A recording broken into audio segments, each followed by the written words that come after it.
Kami dari kelompok 6 akan mempresentasikan dengan judul kami mesin Carnot.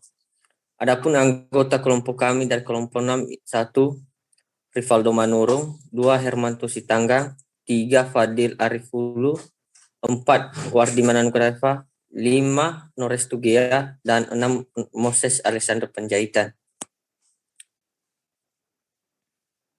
Baik, kita langsung saja pada siklus Carnot. Sebelum membahas siklus Carnot, terlebih dahulu perlu diketahui istilah reversible dan irreversible. Sebuah proses reversible didefinisikan sebagai sebuah proses yang dapat dibalik tanpa meninggalkan jejak pada lingkungan. Atau dengan kata lain, sebuah proses yang jika dibalik akan melalui lintasan yang sama. Ingat pengertian panas dan kerja sebagai fungsi lintasan. Proses irreversible adalah kebalikan dari proses reversible.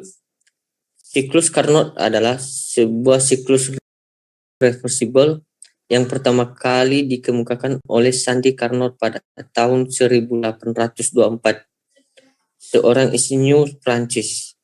Mesin teoritis yang menggunakan siklus Carnot disebut dengan mesin Taylor Carnot. Siklus Carnot yang dibalik dinamakan dengan siklus Carnot terbalik, dan mesin yang menggunakan Carnot si Carnot.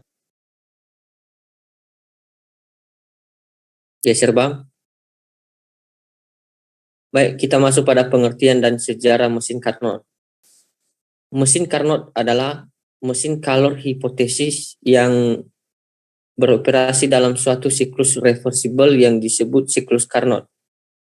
Model dasar mesin ini dirancang oleh Nicolas Leonard Sandi Carnot, seorang insinyur Prancis pada tahun 1824.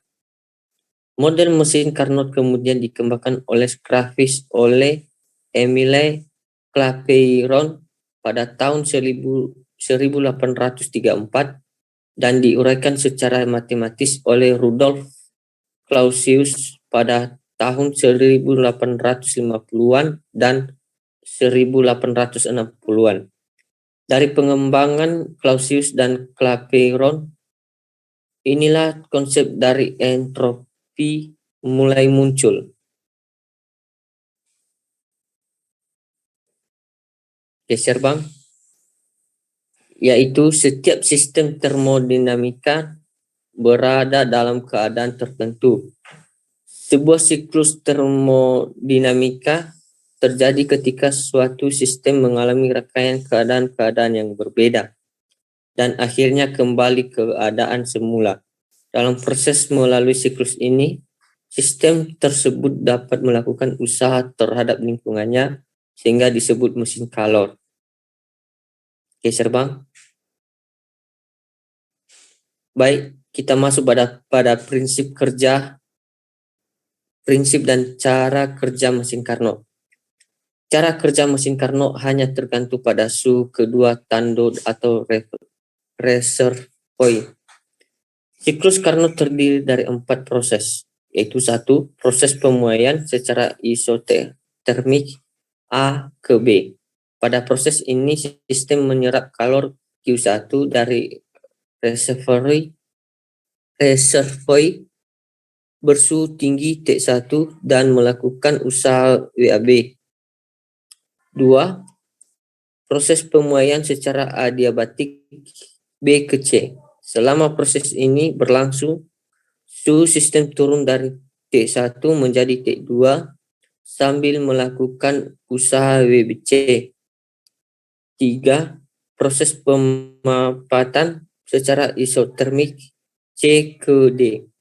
Pada proses ini sistem menerima usaha WCD dan melepas kalor Q2 ke reservoir bersuhu rendah T2. 4.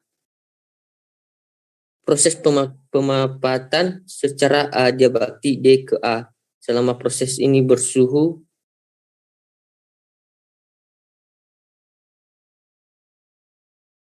Oke, untuk kawan-kawan lain bisa lanjut.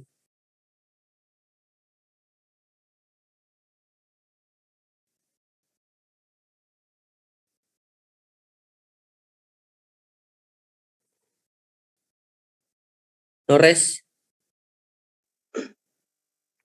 Baik, saya akan melanjutkan hasil diskusi kami dari kelompok 6. Langsung saja. Dalam proses melalui siklus ini, sistem tersebut dapat melakukan usaha terhadap lingkungannya, sehingga disebut mesin kalor. Sebuah mesin kalor bekerja dengan cara memindahkan energi dari daerah yang lagi lebih panas ke daerah yang lebih dingin. Dan dalam prosesnya, mengubah sebagian energi menjadi usaha mekanis. Sistem yang bekerja sebaliknya, di mana gaya eksternal yang dikerjakan pada suatu mesin kalor dapat menyebabkan proses yang memindahkan energi panas dari daerah yang lebih dingin ke energi panas disebut refrigerator.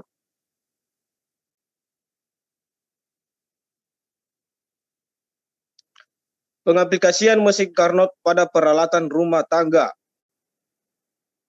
Semakin berkembangnya zaman, semakin berkembang pula alat rumah tangga. Salah satunya AC, air conditioner, dan lemari pendingin.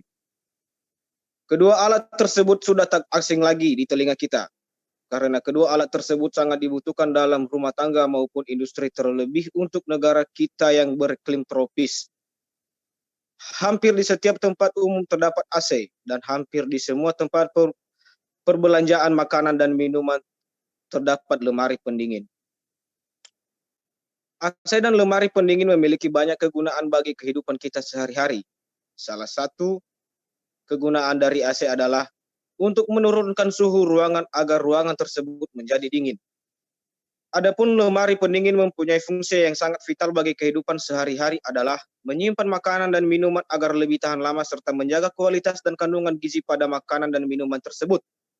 Namun, pernahkah kita terpikir bagaimanakah cara kerja dari kedua alat tersebut?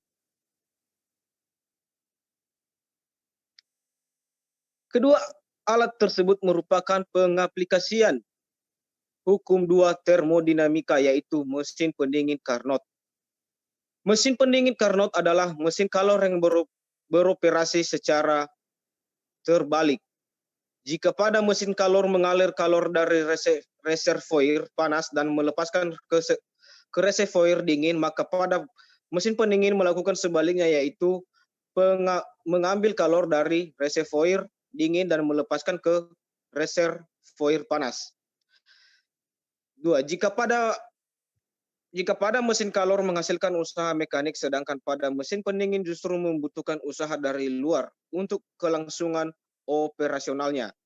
Secara umum, hal ini merupakan pernyataan hukum dua termodinamika ya dari Clausius, yaitu adalah mustahil bagi proses manapun untuk mengalirkan kalor dari reservoir dingin ke reservoir panas tanpa melibatkan usaha dari luar. Sebagai ilustrasi sistem kerja mesin pendingin pada AC, yaitu AC membutuhkan W, usaha dalam bentuk tenaga listrik untuk mendukung kerja mesin tersebut. Mesin tersebut menyerap kalor suhu rendah dari ruangan yang kemudian masuk ke dalam mesin, lalu dikeluarkan ke bagian lain pada mesin, yaitu kalor. Cara kerja ini sama seperti pada mesin pendingin pada lemari pendingin, yaitu lemari pendingin membutuhkan W usaha dalam bentuk tenaga listrik untuk mendukung kinerja mesin tersebut.